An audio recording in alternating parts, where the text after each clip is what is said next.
काल बड़ा ईमान है, बिना आए नहीं ले।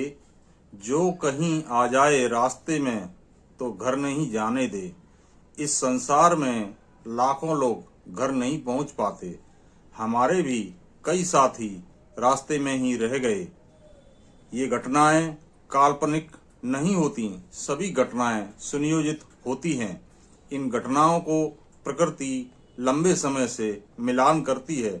आप सोचते होंगे कि सब अचानक हो गया।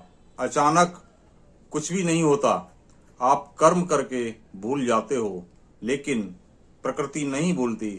कोई बिरला केस होता है जिसमें प्रकृति भूल जाती है। आपका समय नहीं आया और आप दुनिया छोड़कर चले गए तो कोई चिंता की बात नहीं। आपके नाम, उम्र, समय, जगह और कर्म का पूरा मिलान होता है, और मिलान में एक भी गलती हुई तो आपको वापस भेज दिया जाएगा।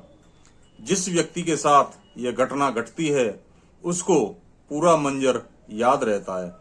ब्रह्म स्वरूप दरबार लगा होता है जिसमें स्थूल शरीर आपका यहीं पड़ा रहेगा और केवल सूक्ष्म शरीर ही आपका जाएगा। उस समय सूक्ष्म शरीर भी आपको पूर्ण रूप में नजर आएगा, लेकिन इस घटना की याद आपको जब रहेगी तब आप वापस उसी शरीर में आओगे। किसी और शरीर में जाओगे तो आपका पूरा डेटा रिफ्रेश कर दिया जाता है, जिससे आपका नया जीवन चक्र सही चले। किसी व्यक्ति को पिछला जीवन याद रहे तो उसे बहुत मुश्किल होती है नया जीवन जीने में।